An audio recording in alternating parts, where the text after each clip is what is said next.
अस्सलाम वालेकुम एवरीवन, क्या हाल है आप लोगों का। मैं ठीक हूँ। आप लोग अपना बताएं, प्लीज़ कमेंट किया करें। उसमें बताएं आप लोगों को कैसी लग रही है मेरी रेसिपी, क्योंकि मैं बिल्कुल सिंपल जो घरों में आम रोज़ाना के खाने वो रेसिपी बना रही हूँ आप लोगों के लिए। तो आप लोग प्लीज़ लाइक करें, सब्सक्राइब करें, शेयर करें और कमेंट्स करें कि आपको इस तरह की पसंद आ रही है या आप लोग और क्या सीखना चाहते हैं वो भी बताएं। तो मैं इंशाल्लाह आपको सारी रेसिपी बताऊंगी। ऐसा नहीं है कि हम सिर्फ ऐसे रूटीन के खाने, उसके अलावा भी आपको अगर कोई भी रेसिपी चाहिए, चाहे वो चाइनीज़ हो या वो पाकिस्तानी हो या इंडियन हो, आप मुझे बताइएगा, मैं इंशाल्लाह वो बनाने की कोशिश करूँगी। अच्छा, अभी जो हम बना रहे हैं वो है मिक्स दाल, जो कि आप देख रहे हैं कि मेरे पास जो है वो माश की दाल है आधी प्याली, यानी आधा पाव। आधा पाव है मेरे पास चने की दाल, एक पाव है मेरे पास मसूर की दाल। मैं मिक्स दाल तैयार कर रही हूँ। इसके अंदर डालूँगी मैं लहसुन अदरक का पेस्ट और ये सिंपल 3 मसाले, हल्दी, मिर्च और नमक।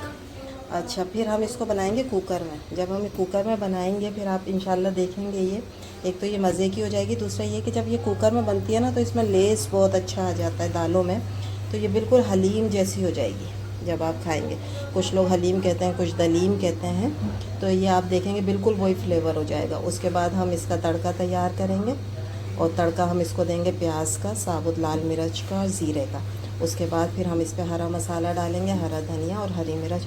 फिर इंशाल्लाह मैं आपको दिखाती रहूँगी। अभी मैं ये सारी दालें धोकर और ये मसाले शामिल करके, लहसुन अदरक शामिल करके इसको गलने के लिए कुकर में रख दूँगी। जब ये अच्छी तरह गल जाएगा तो उसके बाद फिर हम देखेंगे कि हमने इसको कितना गाढ़ा रखना है, तो उतना पानी शामिल करके हम इसको रखेंगे। फिर उसके बाद इसमें तड़का लगाएंगे।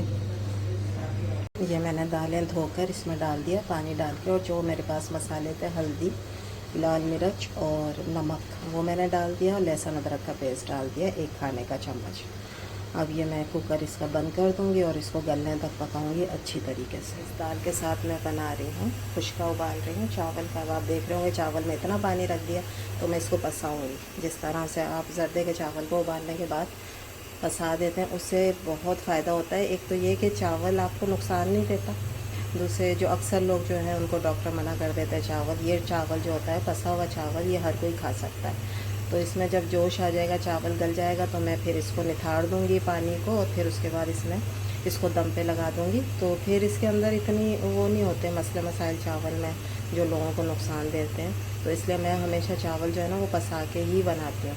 इसलिए इसमें ये पानी आप देख रहे हैं कि ज़्यादा है।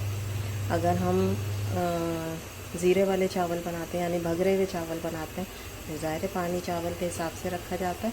इस वक्त मैंने इसमें बहुत सारा पानी रखा है, सिर्फ इसलिए ताकि ये खुल के उबल जाएं अच्छी तरीके से। उसके बाद फिर मैं इनको पसा दूँगी और फिर इसको दम पे रख दूँगी। जब इसमें बॉयल आ गया है तो फिर मैंने इसको पानी सारा निखारने के बाद इसको मैं रख रही हूँ और दम के ऊपर। चावल देखें कितना बड़ा बड़ा हो रहा है। ये भी है कि अगर आप चाहते हैं कि चावल अच्छा खिला खिला सा रहे आपका खुश्का, तो आप इसको ना हमेशा पसाने वाले चावल में डालें, फुल पानी भर के, और इसको फुल पानी में पकड़े दें नमक के साथ। उसके बाद आप जो हैं वो इसको पसा लेंगे। देखें, ठीक है। अब मैं इसको दम पे रख रही हूँ। ये हमने दाल बना ली थी और ये दाल गल गई है। देखें शक्ल देख रहे हैं कितनी प्यारी, और ये हल्दी की वजह से है ना। तो हल्दी मैं तो ज़्यादा यूज़ करती हूँ खैर खानों में, क्योंकि मुझे कलरफुल खाने जो हैं वो ज़्यादा अच्छे लगते हैं, और मेरा ख्याल है हर किसी को अच्छे लगते हैं। अगर आप इस तरह से खाना तैयार कर लें, ये दाल बन गई है, ठीक है। अभी ये थोड़े से दाने नज़र आ रहे हैं, इनको मैं और मैश कर लूँगी इसके अंदर, तो ये बिल्कुल एक दलीम की शक्ल जो है ना वो अख्तियार कर लेगी। उसके बाद जो है फिर मैं इसके ऊपर बघार दूँगी, जिसमें मैंने ये प्याज है और ये गोल लाल मिर्च है, ज़ीरा है, बस सिंपल। अभी घी डालकर इसको मैं करूँगी। इसके साथ मैं ये पापड़ थोड़े से बना लूँगी। ये मैं हरा मसाला डालूँगी, ये मैंने प्याज़ें रखी हैं इसका, और इसका मैं सैलेड तैयार कर लूँगी। तो ये दाल चावल भी ना फिर इतनी बेहतरीन चीज़ बन जाती है अगर आप इस तरह से सजा के रखेंगे। तो मेरा ये ख़्याल है कि क्यों नहीं किसी का दिल चाहेगा खाने का। क्यों वो लोग जो ये कहते हैं कि बस बिरयानी और कौरमा ये बड़े खाने होंगे तो अच्छा लगेगा दस्तरखान पे, नहीं। अगर आप इस तरह की भी सिंपल चीज़ें बनाएं, लेकिन उसके साथ लवाजमात रखें। अब अगर दाल चावल के साथ लवाजमात हैं कि पापड़ तैयार कर लें, उसके साथ आप सैलेड तैयार कर लें, उसके साथ अचार रख लें, कोई एक चटनी बना कर रख लें। अचार भी मेरे पास घर का है, उसका भी मैं इंशाल्लाह आपको रेसिपी दूँगी। और अब सर्दियाँ आ रही हैं तो मैं आपको मुख्तलिफ़ अचार बनाना सिखाऊंगी, जिसमें मिक्स सब्ज़ी का भी अचार है। वो खाली आप रख लें उसके साथ, और ये सारी चीज़ें रख लें, और फिर उसके साथ इस तरह की दाल बना कर रख लें, और ये राइस तैयार करके रख लें, ठीक है। तो मेरा ख्याल है कि ये एक बड़ा खाना बन जाता है और हर शख्स शौक़ से खा लेता है। और मैं आपको ये भी टिप दूंगी इसके साथ कि दिन में जो है, क्योंकि दिन में आमतौर पर आदमी घर में नहीं होते, सिर्फ लेडीज़ और बच्चे होते हैं, तो उसमें हम छोटा सा खाना तैयार कर लें अपने बजट में रहते हुए। और जब आदमी शाम को आते हैं और उनको ज़ाहिर अच्छा नहीं लगता कि हर वक्त दाल और सब्ज़ी हो, तो फिर आप रात में एक अच्छी डिश तैयार कर लें। वो भी मैं आपको साथ साथ बताती रहूँगी कि गोश्त की किस तरह से सब्ज़ियाँ, गोश्त सब्ज़ी के साथ या दाल के साथ या खाली गोश्त किस तरह से तैयार किया जाता है। तो ये हमारा अभी तैयार हो रहा है, इसको मैं अभी बघार देकर आपको दिखाती हूँ कि कितनी प्यारी इसकी शक्ल आई है।